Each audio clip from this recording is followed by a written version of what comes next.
মসজিদ কর্তৃপক্ষ ইতিকাফকারী ব্যক্তির খাবারের ব্যবস্থা করে, ইতিকাফ করার বিনিময় হিসেবে কিছু টাকাও দেয়, এটা কি শরীয়ত সম্মত? জাকাতের টাকা দিয়ে কোনো গরিবের বিয়ের স্বর্ণ কিনে দিলে জাকাত আদায় হবে কিনা? সুদের টাকা দিয়ে হজ করলে হজ আদায় হবে কিনা? ইয়া গাউসুল আজম ইয়া গাউসে মাঝভান্ডারি বললে কি শিরক হবে? সুন্নাহ আদায় করে গোসলের পরেও কি নামাজের জন্য ওযু করতে হবে? সাদকাতুল ফিতর কি শিশু সন্তানের পক্ষ থেকেও দিতে হবে? মসজিদে ইতিকাফ থাকাকালীন কি আরবি বাদে বাংলা বা অন্য কোনো বই পড়া যাবে? প্রবাস থেকে বাংলাদেশে ফিতরা দিলে কোন দেশে হিসাবে দিতে হবে? কি ধরনের মানুষের জন্য রোজা না রেখে ফিদিয়া দেওয়া জায়েজ, ফিদিয়ার পরিমাণ কি এবং কি ধরনের মানুষকে ফিদিয়া দেওয়া যাবে? ইতিকাফরত অবস্থায় অনেকে প্রতিদিন গোসল করে, তাদের ইতিকাফ হবে? চলুন আর বিলম্ব না করে আপনাদের প্রশ্নের উত্তর দেওয়ার আলোকিত ভবনে আমরা প্রবেশ করি। রেদওয়ান চ্যানেলে আইডি থেকে আপনি লিখেছেন, জাকাতের টাকা দিয়ে কোনো গরিবের বিয়ের স্বর্ণ কিনে দিলে জাকাত আদায় হবে কিনা?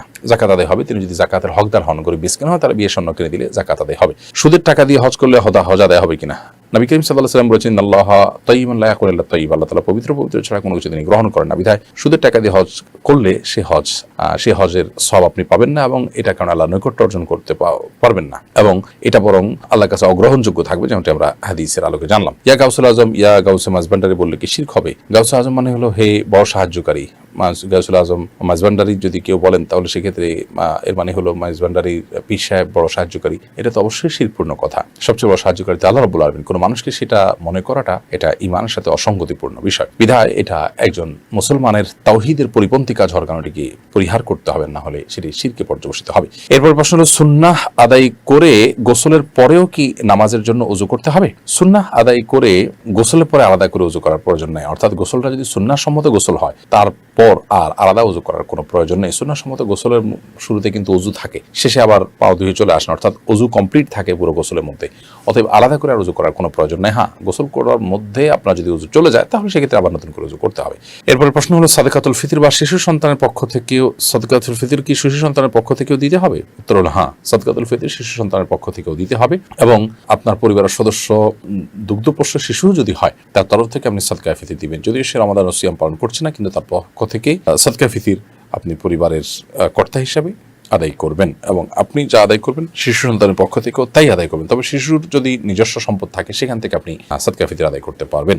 এমনি শাকিল আপনি লিখেছেন, মসজিদে ইতিকাফ থাকাকালীন কি আরবি বাদে বাংলা বা অন্য কোনো বই পড়া যাবে? আরবি ছাড়া বাংলায় কোনো বই পড়াতে কোনো অসুবিধা নেই। আপনি মসজিদে ইতিকাফরত অবস্থায় দ্বীনি বই পড়বেন, কোরআন কারীমের অনুবাদ পড়বেন, কোরআন হাদিসের ভাষ্য পড়বেন, কোরআন হাদিসের ব্যাখ্যা পড়ার চেষ্টা করবেন। সেটা আপনি মাতৃভাষায় পড়বেন, অন্য কোনো ভাষায় পড়বেন, আরবিতে পড়ার পাশাপাশি সেটা জায়েজ আছে, কোনো অসুবিধা নেই। এমনকি আপনার উপকারী কোনো বই, ভালো কোনো বই, যেটা খারাপ কিছু নেই, সেটা আপনি পড়তে পারেন। তবে অবশ্যই ইতিকাফের সময়টা ইবাদতের সময়, অতএব দ্বীনি বই পুস্তকই আমাদেরকে পড়ার চেষ্টা করা উচিত। প্রবাস থেকে বাংলাদেশে ফিতরা দিলে কোন দেশে হিসাবে দিতে হবে?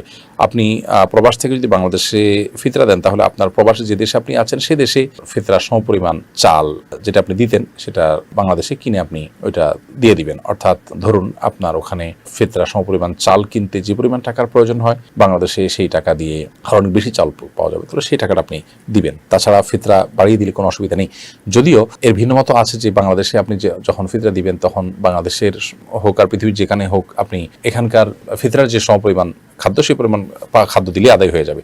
তারপরেও সতর্কতার জন্য আপনি যেখানে আছেন সেখানকার যে খাদ্য আপনি দিতেন সেটার যে মূল্যমান, সেটা মূল্যমান দিয়ে বাংলাদেশে খাদ্য কিনে দিলেন বা বাংলাদেশে সেটা গরিবকে আদায় করলেন, যার পরিমাণ অনেক বেশি হতে পারে। এরপরে প্রশ্ন হলো, কি ধরনের মানুষের জন্য রোজা না রেখে ফিদিয়া দেওয়া জায়েজ, ফিদিয়ার পরিমাণ কি এবং কি ধরনের মানুষকে ফিদিয়া দেওয়া যাবে? কয়েকটি প্রশ্ন এখানে চলে আসলো। যেসব মানুষ রোজা রাখতে অক্ষম, অপারক এবং সে অপারকতাটা স্থায়ী, তাদের পক্ষ থেকে ফিদিয়া দিতে হবে। কেউ অসুস্থতার কারণে রোজা রাখতে পারছেন না, কিন্তু তিনি রমাদানের পরে সুস্থ হবেন সেই আশা জোরালো, তাহলে সেক্ষেত্রে তার পক্ষ থেকে ফিদিয়া নয়, তার রোজার যেটা রাখতে পারলেন না সেটার পক্ষ থেকে তাকে কাজা রাখতে হবে। আর যিনি সিয়াম পালন করতে পারেন রমাদানে, পরবর্তীতে তিনি সিয়াম আর রাখার মতো সামর্থ্য আসলে নাই, যেমন বার্ধক্যজনিত অসুস্থতা, যেটা আর তার সুস্থ হওয়ার সম্ভাবনা খুব একটা নেই, তো এরকম ব্যক্তি তাদের তরফ থেকে ফিদিয়া দিতে হবে। আল্লাহ সুবহানাহু ওয়া তাআলা বলেছেন, ওয়ালাল্লাযীনা ইউতিকুনাহু ফিদিয়াতুন তাআমু মিসকিন, এবং যারা অপারক রোজা রাখতে, সিয়াম পালন করতে, তাদের তরফ থেকে মিসকিনকে খাদ্য দান করবে ফিদিয়া স্বরূপ। এটা হলো ফিদিয়া। আর এই ফিদিয়ার পরিমাণ হলো একটা সিয়ামের জন্য, একদিনের সিয়ামের জন্য একজন মিসকিনকে একদিনের খাবার অর্থাৎ 2 বেলা খাবার দিতে হবে। আর খাবার যদি না দেন তাহলে সেক্ষেত্রে আপনি চাল, গম, আটা, প্রিন্সিপাল যে ফুড আছে সেগুলো আপনি দিয়ে দিতে পারেন। 1.5 কেজি করে একদিনের জন্য আপনি দিলে দায়মুক্ত হয়ে যাবেন। 30 রোজার জন্য আপনি 45 কেজি চাউল যদি আপনি দিয়ে দেন তাহলে সেক্ষেত্রে আপনি দায়মুক্ত হয়ে যাবেন। সেটা 45 জন এটা 30 জন মিসকিনকে 30 দিনের জন্য দিতে পারেন, কিংবা একজন মিসকিনকে আপনার 30 দিনের ফিদিয়ার সমপরিমাণ খাদ্য আপনি দিয়ে দিতে পারেন। সেটা মিসকিন এবং ফকির যারা যাকাতের হকদার, যাদের যা উপার্জন আছে তা দিয়ে তাদের দিন চলে না, তাদের মৌলিক প্রয়োজন তারা পূরণ করতে পারে না, তাদের অভাব অনটন টানাটানি লেগে থাকে, সেই মানুষগুলো আপনি তাদেরকে দান করতে পারবেন এই ফিদিয়ার খাবার। ইতিকাফরত অবস্থায় অনেকে প্রতিদিন গোসল করে, তাদের ইতিকাফ হবে? কি কি কাজের কারণে ইতিকাফ নষ্ট হয়? ইতিকাফ নষ্ট হলে করণীয় কি? ইতিকাফ অত্যন্ত গুরুত্বপূর্ণ একটি আমল, এবং এই গুরুত্বপূর্ণ আমলটি প্রত্যেক ইমানদারের চেষ্টা করা উচিত জীবনে 1-2 বার হলেও করা। নবী করিম সাল্লাল্লাহু আলাইহি সাল্লাম রমজানের রোজা ফরজ হওয়ার পর থেকে নিয়ে তার ওয়াফাত পর্যন্ত কোনো বছরই কিন্তু ইতিকাফ ছাড়েননি, অথচ আমরা বেশিরভাগ মানুষ জীবনে একবারও ইতিকাফ করতে পারিনি। ইতিকাফ সম্পর্কিত যে প্রশ্ন আপনি করেছেন, এর সরাসরি উত্তরে যদি আমরা চলে যাই, তাহলে আমরা বলবো প্রতিদিন কেউ যদি গোসল করেন তাহলে ইতিকাফ ভাঙবে কিনা। মূলত ইতিকাফরত অবস্থায় মসজিদ থেকে একান্ত প্রয়োজন ছাড়া নিরুপায় না হলে বের হওয়া জায়েজ নয়। অতএব গোসল এটা মানুষের একান্ত প্রয়োজন, জানা হলে মানুষ বাঁচে না, এরকম বিষয় নয়। যার কারণে শুধু গোসলের জন্য মসজিদ থেকে বের হলে ইতিকাফ সঠিক হবে না, শুদ্ধ হবে না, ইতিকাফ ভেঙে যাবে। যদি কারোর গোসল ফরজ হয় তাহলে তো তিনি অবশ্যই সেটার জন্য মসজিদ থেকে বের হতে পারবেন, বরং বের হবেন। আর যদি ফরজ না হয়, নিছক রিফ্রেশমেন্টের জন্য বা একটু আপনার গোসল করে ফ্রেশনেস যেন আসে সেজন্য যদি কেউ গোসল করতে চান, তাহলে সেক্ষেত্রে সেটা ইতিকাফরত অবস্থায় সাধারণ অবস্থাতে জায়েজ নয়। বরং আপনি যদি ওয়াশরুমে যান, ওয়াশরুম থেকে আসার পথে আপনি গায়ে পানি ঢেলে খুব অল্প সময় ঝটিকায় আপনি গোসল করে নিলেন, অর্থাৎ ওয়াশরুমটাই আপনার বের হওয়ার মূল উদ্দেশ্য, পাশাপাশি আপনি গোসলটা খুব দ্রুত সেরে আসলেন একটু ফ্রেশনেসের জন্য, এটা জায়েজ হতে পারে। আর গোসলের জন্য একেবারে বাসা বাড়িতে যাওয়া এবং সেখানে গিয়ে অবস্থান করা, এমনকি ফরজ গোসলের জন্য যদি বের হতে হয়, তো সেখানে প্রয়োজনের চেয়ে বেশি সময় পর্যন্ত যদি আমরা অবস্থান করি, তাহলে কিন্তু ইতিকাফ ভেঙে যাবে। তাহলে খোলাসা কথা হলো, ফরজ গোসলের জন্য বের হওয়া যাবে, সাধারণ গোসলের জন্য আমরা ইতিকাফরত অবস্থা বের হব না। তবে টয়লেটে গেলে তার পাশাপাশি যদি খুব বেশি আনইজি ফিল হয় গোসল না করতে, তাহলে সেক্ষেত্রে আপনি খুব দ্রুততার সাথে টয়লেটের পাশাপাশি গোসলটা করে আসতে পারেন। এটা হলো আপনি যদি খুব বেশি অসুবিধা ফিল করেন সেক্ষেত্রে, এবং সেটাও সরাসরি শুধু গোসলের জন্য নয়। কারণ ইতিকাফরত অবস্থা আমরা মসজিদ থেকে বের হব না, নিজেকে আবদ্ধ করে ফেলার নামই হলো ইতিকাফ। মসজিদ থেকে বের হওয়ার একমাত্র সুযোগ তখনই আছে যখন আমরা নিরুপায় হব।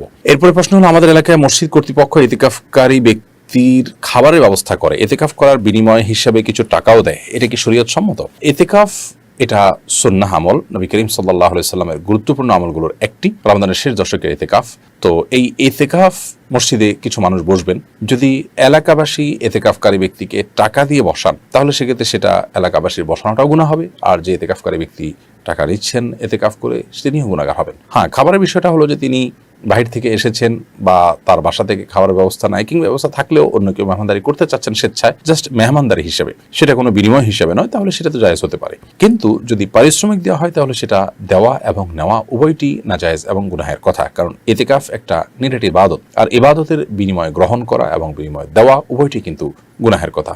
সেই জায়গা থেকে আমাদের সমাজে অনেক এলাকাতে মসজিদে ইতিকাফ করার জন্য লোক খুঁজে পাওয়া যায় না, খুবই দুঃখজনক একটি অধ্যায়। সেজন্য টাকা দিয়ে অনেক সময় লোক বসানো হয়, সেটি কোনো অবস্থাতে এলাকাবাসীর ইতিকাফের দায় থেকে তাদেরকে মুক্ত করবে না, বা ইতিকাফের সুন্নত আদায় হবে না, বরং উল্টা গুনাহের কারণ হবে।